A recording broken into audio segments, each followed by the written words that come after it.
Welcome to Sports Live presented by Cool. আপনাদের সঙ্গে আছি আমি সঞ্জনা আইভি। সেই সঙ্গে আমি রঞ্জন শান্ত। বঙ্গবন্ধু জাতীয় স্টেডিয়ামের দোকান বরাদ্দের নামে চলছে নৈরাজ্য। জাতীয় ক্রীড়া পরিষদ প্রতি বর্গফুট মাত্র ২৬ টাকা ৭০ পয়সায় বরাদ্দ দিলেও হাত ঘুরে সেটি হয়ে যাচ্ছে প্রায় শতগুণ। লাভের গুড় খাচ্ছে বরাদ্দ পাওয়া পক্ষ। বিপরীতে বিশাল অঙ্কের রাজস্ব হারাচ্ছে সরকার। ঢাকায় অবস্থিত স্টেডিয়ামের মোট ১,০৭৪টি দোকান থেকে বছরে প্রায় ১০০ কোটি টাকার রাজস্ব হারাচ্ছে সরকার। আর শুভঙ্করের ফাঁকির মূল হোতা জাতীয় ক্রীড়া পরিষদ। রাজধানীর ব্যস্ততম এলাকা মতিঝিল ও গুলিস্তানের ঠিক মাঝখানে অবস্থান বঙ্গবন্ধু জাতীয় স্টেডিয়ামের।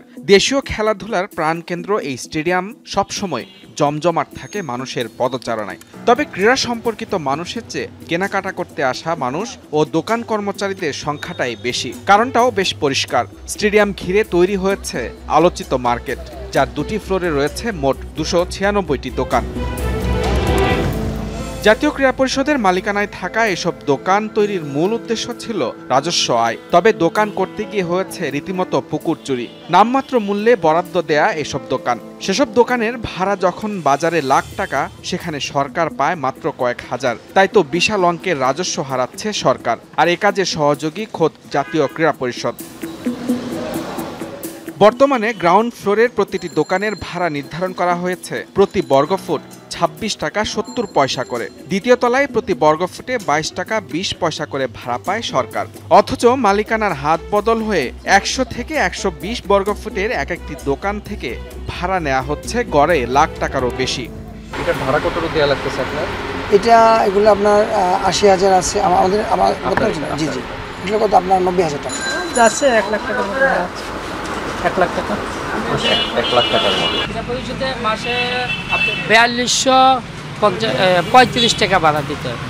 জাতীয় ক্রীড়া পরিষদ থেকে যারা এসব দোকান বরাদ্দ পেয়েছেন মূলত লাভের গুড় খাচ্ছেন তারাই। এখন যারা দোকান ভাড়া নিয়েছেন তাদের বেশিরভাগই বরাদ্দ পাওয়া মালিক নন, যা সবই হচ্ছে এনএসসি কর্মকর্তাদের যোগসাজশে। সরকার হারাচ্ছে বিশাল অঙ্কের রাজস্ব। এলটি আমি ফার্স্ট না, আমি মনে খুব সময় ৩ নম্বরের এলটি মনে হয়, আমার এটা ধারণা নাই। মেন দোকানের পজিশনের মালিক একজন, আমরা ওনার কাছে ভাড়া নিয়ে আমরা এটা চালাই। এখানে আবার জনিতে এখন উনিও আবার আরেকজন মালিক। এনএসসি-কে যেই আপনার মান্থলি যে একটা কস্ট বা ভাড়া দিতে হয়, এটা দোকান মালিক দেয়, ওইটা আমরা দিই না। এটা হলো আমরা হলাম সেকেন্ড পার্টি থেকে আমরা নেওয়া। ১৯৯৪ সালে স্টেডিয়াম মার্কেটের দোকান ভাড়া ছিল প্রতি বর্গফুটে ৩০ টাকা। অবাক করা বিষয়, এর ঠিক ৩০ বছর পর এসে সেটি না বেড়ে উল্টো কমেছে। সবশেষ এ বছরে ২৩ জুলাই ভাড়া বাড়ানোর পরও সেটি সর্বোচ্চ প্রতি বর্গফুটে ২৬ টাকা ৭০ পয়সা করেছে জাতীয় ক্রীড়া পরিষদ। বঙ্গবন্ধু স্টেডিয়ামের পাশাপাশি ঢাকায় অবস্থিত এরকম আরও কয়েকটি স্টেডিয়াম মিলিয়ে প্রায় ১,০৭৪টি দোকান রয়েছে।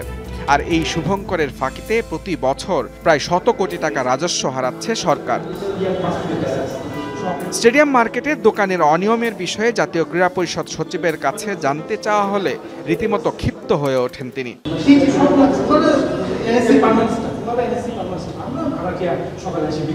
প্রশ্ন হচ্ছে, টাকার অভাবে যখন ফেডারেশনগুলো খেলার আয়োজন করতে পারে না, সেখানে শুধু দোকান থেকেই বছরে ১০০ কোটি টাকা আয়ের সুযোগ হারানোর দায় কি এড়াতে পারে জাতীয় ক্রীড়া পরিষদ? মুজরামিন তারেক, যমুনা স্পোর্টস, ঢাকা। যখন কোনো এরকম অনিয়ম, দুর্নীতি, নৈরাজ্যের প্রশ্ন ওঠে তখন বিষয়গুলো এতটাই জটিল থাকে যে তোমার আমার হয়তো সাধারণ মস্তিষ্কে বোঝা কঠিন যে কিভাবে হচ্ছে বিষয়গুলো। আর এই কারণে একজন অভিজ্ঞ অতিথিকে আমন্ত্রণ জানাতে চাই শুরুতেই। সঞ্জনা, চলো আজকে আমাদের সঙ্গে যুক্ত হবেন শামীম চৌধুরী, ক্রীড়া গবেষক, দীর্ঘদিনের ক্রীড়া সাংবাদিকতা করছেন, খুব পরিচিত মুখ ক্রীড়াঙ্গনে। স্বাগত প্রথমবারের মতো স্পোর্টস লাইভে। প্লিজ শামীম ভাই। আপনাদেরকেও অসংখ্য ধন্যবাদ আমাকে ডাকার জন্য। প্লিজ বসবেন। যে গল্প আমরা শুনছিলাম, আসলে স্টেডিয়াম মার্কেট এটা তো খুবই পরিচিত জায়গা বাংলাদেশে বা ঢাকা জুড়ে। স্টেডিয়াম মার্কেটগুলো খুবই জনপ্রিয় বিভিন্ন কারণে হয়, তবে এর পেছনে নানা গল্প আছে। যেমন জাতীয় ক্রীড়া পরিষদের যে বরাদ্দ, সেখান থেকে আসলে কয়েক হাত ঘুরে ভাড়াটাও বেড়ে যাচ্ছে অনেক বেশি। এটা চলছে দীর্ঘদিন ধরে। কিভাবে দেখছেন এটা? দেখুন, যখন স্টেডিয়ামটি হয়, একটু কাছে নেবেন প্লিজ। যখন স্টেডিয়ামটি হয় স্টেডিয়ামটি যখন হয় 1955 সালে, এটি হচ্ছে আপনি ভারত পাকিস্তান টেস্টকে সামনে রেখে হয়েছিল এবং এই স্টেডিয়ামে আপনার স্বাধীনতা পূর্ব 7টি টেস্ট হয়েছে। তখন কিন্তু স্টেডিয়ামটি যখন করা হয়েছিল তখন কিন্তু এই দোকান বরাদ্দের কথা কিন্তু এইভাবে ছিল না। যেটা দেখেছি বা শুনেছি সেটা হচ্ছে এখানে কিছু শাড়ি কাপড়ের দোকান ছিল আর হচ্ছে কিছু লাইব্রেরির দোকান ছিল। লাইব্রেরি মানে আপনি পাঠ্যপুস্তক যেটা, ওকে। তখন কিন্তু আপনি পরিবেশটা এরকম ছিল না, অনেক আপনি জাস্ট স্পোর্টস ফ্রেন্ডলি পরিবেশই ছিল। এই দোকানগুলো বেশ বড় ছিল, সেই দোকানগুলো ভেঙে ভেঙে আপনার আরও টুকরো টুকরো করা হয়েছে। ধীরে ধীরে আপনার ইলেকট্রনিক সামগ্রী এখানে ঢুকেছে। ইলেকট্রিক সামগ্রী ঢুকলে হয় কি, আপনার যে বিদ্যুতের তার বিভিন্ন কিছু এগুলো সংযোগগুলো নিতে হয় এবং এটার জন্য ক্যাপাসিটি লোডটাও লাগে। এখানে কিন্তু আরও অনেক ভয়াবহ ঘটনা ঘটতে পারে, যেমন আপনি বিদ্যুৎ তাড়িত হয়ে আপনার এটা বিস্ফোরণ হতে পারে, অনেক কিছু হতে পারে। যাক, সেদিকে যাচ্ছি না। এখন মূল জিনিসটা হলো, যখন আপনার এটা হচ্ছে সম্ভবত এরশাদ আমলের দিকেই এটা, আপনি তখন এনএসসির পরিচালক ছিল প্রশাসন মেজর অবসরত আপনার এনাম, উনি আসার পরেই এই দোকান ঘরগুলা আপনি আরও বেশি বিস্তৃত হয়েছে। আর আমি যতটুকু, আমরাও রিপোর্টও করেছিলাম তখন, সেটা হচ্ছে যে এখানে যে আপনি খেয়াল করবেন বঙ্গবন্ধু স্টেডিয়ামের প্রতিটা প্রবেশ পথে কিন্তু আপনার ছিল, টয়লেট ফ্যাসিলিটি ছিল এবং গেট ছিল। যে গেটগুলোকে বন্ধ করা হয়েছে এবং টয়লেটগুলোকে বন্ধ করে দোকান দেওয়া হয়েছে। আপনি দেখবেন যে যখন কোনো সিঁড়িতে যাবেন দেখবেন ওই জায়গাটায় দোকান হয়ে গেছে। এখানে কিন্তু প্যাসেজ ছিল এবং এটার জন্য ফিফা কিন্তু অনেকবার ওয়ার্নিংও দিয়েছে, কারণ ফিফা লতে আছে যে আপনাকে পর্যাপ্ত গেট থাকতে হবে যেখানে দর্শক দ্রুত আপনি বেরোতে পারে আর কি, খুব দ্রুত স্টেডিয়াম ত্যাগ করতে পারে এবং স্টেডিয়াম ঢুকতে পারে। সেই পথগুলো বন্ধ করা হয়েছে। আমরা যখন আগে ক্রিকেট ম্যাচ কভার করতাম, ফুটবল ম্যাচ কভার করতাম, বিশেষ করে ক্রিকেট ম্যাচের জন্য আমাদেরকে 21 নম্বর গেটটাকে ইউজ করতে হতো, যেখানে অনেক বড় টয়লেট ফ্যাসিলিটি ছিল এবং ছিল, সেগুলো এখন আর নেই। ইভেন 16 নম্বর গেটে যেটা আপনি ফুটবল কভার করতে যায়, ওর আশেপাশে 2 দিকে টয়লেট ফ্যাসিলিটি ছিল, যেটা এখন আর নাই, সব দোকান হয়ে গেছে। এটা আপনি যেটা বলছেন যে আসলে এটা কেন করা হয়েছে, তারা যুক্তি দেখিয়েছিল যে এই দোকান ভাড়া থেকে যেই টাকাটা বাৎসরিক আসে সেই টাকাটাই আপনার জাতীয় ক্রীড়া পরিষদ, বিভিন্ন ক্রীড়া ফেডারেশনের যে খেলাধুলা পরিচালনা ব্যয়, সেটা মেটানোর জন্য, সেটা নির্বাহ করার জন্য এটা করা হয়েছে। কিন্তু আমরা দেখতে পেলাম যে আসলে আপনি যেটা বললেন এবং রিপোর্টার যেটা দেখলাম, মৌজামিনের যে রিপোর্টটা, সেটা একটা শুভঙ্করের ফাঁকি। কারণ হচ্ছে কি, এইখানে তখন একটা হিসাব করে দেখা হলো যে জাতীয় ক্রীড়া পরিষদ কর্মচারীদের বেতন হচ্ছে সোফার, এটা আমি সর্বশেষ যেটা জানি 4 কোটি টাকা ছিল, এখন সেটা উন্নীত হতে হতে 7 কোটি টাকার মতো গেছে। এই বেতনটা এই বঙ্গবন্ধু স্টেডিয়ামের ভাড়া থেকে নির্বাহ করা হয়। এবং আপনি আশেপাশে যে দোকান মার্কেটটা দেখেন, দ্যাট মিনস হচ্ছে আপনি মৌলানা ভাসানী স্টেডিয়াম, সুইমিং পুল, এই যে দোকানগুলো, এইখান থেকে যে টাকাটা আসে, ইভেন আপনি ভলিবল স্টেডিয়াম, ওইখানে কিন্তু ভলিবল স্টেডিয়াম আরও একটা শুভঙ্করে ফাঁকি হয়েছে। ভলিবল ফেডারেশন এবং কাবাডি ফেডারেশন ওইটাকে চেয়েছিল হচ্ছে আপনি মাঠ করার জন্য, এনএসসি এটা মাঠ না করে, এটা আবার হয়েছে বিগত বিএনপি সরকারের শেষ দিকে 2006 সালের দিকে, সেটাকে আপনার সেটা দোকান করে ফেলছে। গ্যালারির নিচের যে পার্টটা আছে ওইটাকেই আপনার দোকান হিসেবে পরিণত করা হয়েছে। আচ্ছা, এখানে একটু থামাই। এই যে জাতীয় ক্রীড়া পরিষদ হয়তো সাধারণ দর্শকের খুব একটা বোধগম্য নয়, যে ক্রীড়া মন্ত্রণালয় যেহেতু আছে, জাতীয় ক্রীড়া পরিষদ, সেখানে নিশ্চয়ই অনেকে কর্মকর্তা রয়েছেন, তারা কি কাজ করছেন এবং আসলে মন্ত্রণালয় থাকলে ক্রীড়া পরিষদের জরুরি যে ব্যাপারটা বাংলাদেশের প্রেক্ষাপটে কতটা? এইটা আপনি যে এটা 1974 সালের অ্যাক্ট অনুযায়ী যেটা করা হয়েছিল, সেইখানে কিন্তু এটা থাকেনি। তখন কিন্তু আপনি অবকাঠামোগত নির্মাণ এগুলা শুরুতে কিন্তু ক্রীড়া পরিষদ করতো না, ওটা পিডাব্লিউডির মাধ্যমে বা গণপূর্ত মন্ত্রণালয়ের মাধ্যমে করা হতো। এটা যখন থেকে আপনি খেয়াল করে দেখবেন যে জাতীয় ক্রীড়া পরিষদের যে বাজেটটা, এই অর্থ বছরে আপনার যে বাজেটটা 317 কোটি সামথিং আছে, তার মধ্যে কিন্তু বড় অংশ কিন্তু ক্রীড়া অবকাঠামোগত উন্নয়নে করা হয়েছে। অর্থাৎ আপনি কিন্তু বাজেটটা কিন্তু সম্প্রসারিত হচ্ছে খেলাধুলার পেছনে যতটা না বেশি, তার থেকে বেশি হচ্ছে আপনি অবকাঠামোগত নির্মাণ এবং সংস্কারে। এই জায়গাটাই হচ্ছে আপনি প্রশ্ন, কারণ আপনি খেলার মাঠ দিতে পারছেন না, কিন্তু খেলার ভালো প্রশিক্ষণের ব্যবস্থা করতে পারছেন না। আপনাকে এটা বলি, সেটা এখনও যে এনএসসি জিমনেশিয়াম যেটা দেখেন, এইটা কিন্তু আপনি প্রাদেশিক আমলে তৈরি হয়েছে, পূর্ব পাকিস্তান আমলে, এবং এটাকে বলা হতো যে শরীরচর্চা কেন্দ্র অথবা ক্রীড়া প্রশিক্ষণ কেন্দ্র বলা হতো। এইটা এখনও সেইভাবেই কিন্তু আছে। এর মধ্যে কিন্তু এইটার আপনি আইসিসি ট্রফিতে যাওয়ার আগে এখানে গর্ডন গ্রিনিজ এসে এখানে ভিতরে কিন্তু আপনি দেখবেন যে কতগুলো লোয়ার পিলার আছে, ইনডোর ফ্যাসিলিটিস করা হয়েছিল এখানে, সেইটা এখনও রয়ে গেছে। আপনি একটা এই জিমনেশিয়াম আছে যেখানে হচ্ছে যে কোনো শীততাপ নিয়ন্ত্রিত ব্যবস্থা নাই, আলো বাতাসের ব্যবস্থা নাই, সেইখানেই আপনার শারীরিক যে খেলাগুলা, জিমন্যাস্টিক্স, তারপরে হচ্ছে কারাতে, তাইকোয়ান্দো, তারপরে বক্সিং, রেসলিং এবং ইভেন আপনি ওয়েট লিফটিং, এই খেলাগুলো এখানে হচ্ছে। এটা কি সম্ভব? এটা শীততাপ নিয়ন্ত্রিত রুম নাই, পর্যাপ্ত আলোর ব্যবস্থা নাই, যে খেলাগুলো শারীরিক খেলা এবং অনেক বেশি আপনার স্কিল শো করতে হয়, সেই খেলাগুলোকে পর্যন্ত আপনি এখানে প্রোভাইড করেন। কারণ আপনার দেশে, পুরো দেশে একটাই মাত্র ব্যবহৃত জিমনাসিয়াম, সেটাই এটা। আপনার এই জায়গাটা তো মনোযোগী হওয়া উচিত ছিল না, এটা আজও পর্যন্ত দেখলাম না। একটু ছোট্ট করে যদি বলেন যে আপনার মতে সমাধান কিভাবে হতে পারে?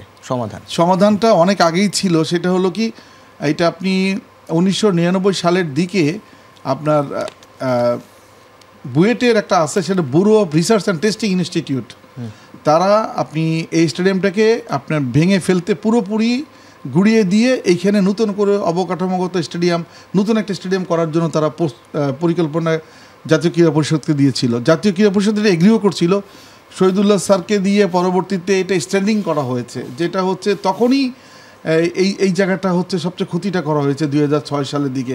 তখন যদি স্টেডিয়ামটা ভেঙে ফেলা হতো এবং আশেপাশের কমপ্লেক্স যেগুলো বিচ্ছিন্নভাবে গড়ে উঠছে, দেখতে খুবই দৃষ্টিকটু লাগে, খেলার পরিবেশও সেরকম নাই, এই টোটালটা করে যদি এটা পরিকল্পিত কমপ্লেক্স করতো তাহলে ভালো হতো। এখনও কিন্তু সেটা সম্ভব। আমাদের একটা প্রতিবেদন আছে, আমরা প্রতিবেদন দেখে এসে আবার আলোচনায় ফিরছি।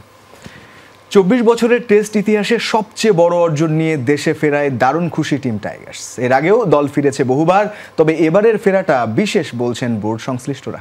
মেহেদী মিরাজ জানিয়েছেন, সিরিজ সেরার পুরস্কার নিহত রিকশাওয়ালার পরিবারকে উৎসর্গ করার গল্প। এমন অর্জনে কোচ চান্দিকা হাথুরু সিংহে কৃতিত্ব দিয়েছেন পুরো টিমকে। টেস্টে তো বটেই, বাংলাদেশের ক্রিকেটেই সেরা অর্জন বলা হচ্ছে পাকিস্তানকে তাদেরই মাটিতে হোয়াইট ওয়াশের এই কীর্তিকে। নিঃসন্দেহেই এবারের দেশে ফেরাটা বিশেষ টিম টাইগার্সের জন্য।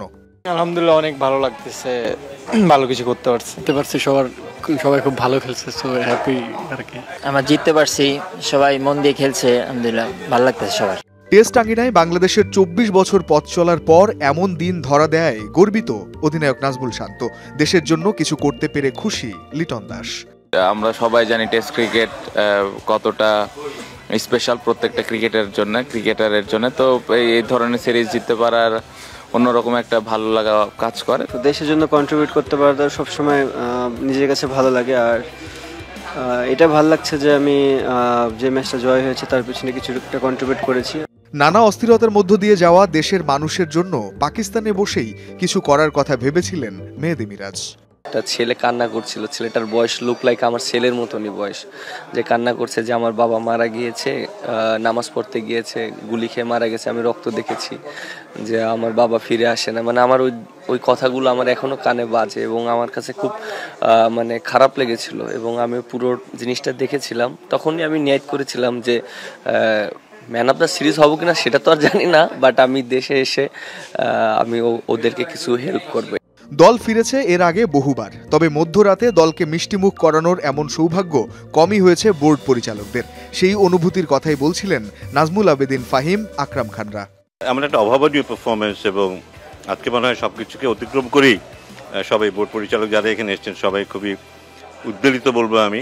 এত বড় একটা অ্যাচিভমেন্ট আমাদের বাংলাদেশ ক্রিকেটের হিস্ট্রিতে, টেস্ট ক্রিকেট হিস্ট্রিতে বেস্ট অ্যাচিভমেন্ট এভার। ফিউচারে যদি আমরা ভালো করতে পারি তাহলে যারা বাংলাদেশ টেস্ট নিয়ে যারা কথা বলে, নেগেটিভ কথা বলে, ওদেরকে আমরা ভালো একটা জবাব দিতে পারবো। অ্যাওয়েতে 3 ডিপার্টমেন্টেই ভালো খেলে একদম কনভিনসিংলি হারানো overseas is a great achievement. দলের সঙ্গে থেকে অসংখ্য জয় পরাজয়ের সাক্ষী হয়েছেন বিসিবির সিনিয়র মিডিয়া ম্যানেজার রাবিদ ইমাম। অনেক ত্যাগের পর এই অর্জনটা তাই তার জন্য স্পেশাল। এটা যে বিশেষ কিছু ছিল এটা বোঝা যাচ্ছিল আর কি। আমরা যখন পাকিস্তান থেকে রওনা হয়েছি, তারপর দুবাই হয়ে এসেছি, প্রত্যেকটা জায়গায় বাংলাদেশি হোক কিংবা বিদেশি কেউ হোক, তারা এসে আমাদের জিজ্ঞেস করছিল যে তোমরা বাংলাদেশ দল কিনা। সবাই কংগ্রেচুলেট করছে। শিষ্যদের এমন অর্জনের মাঝেও হেড কোচ চান্দিকা হাথুরু সিংহেকে শুনতে হচ্ছে শেষের বাঁশি। তবে সেসব ভুলে এমন জয়ের কৃতিত্ব পুরো টিমকেই দিলেন Hathuru. Very pleased for the team. Yeah, it's a remarkable effort to win in Pakistan. Ranjan Shanto, Jamuna sports. Shamim ভাই, বাংলাদেশের ক্রিকেটে এই যে এক ঐতিহাসিক জয়, এটা নিশ্চয়ই দেশের ক্রিকেটের জন্য অনেক বড় পাওয়া। অবশ্যই আপনি খেয়াল করে দেখবেন, মাইকটা প্লিজ।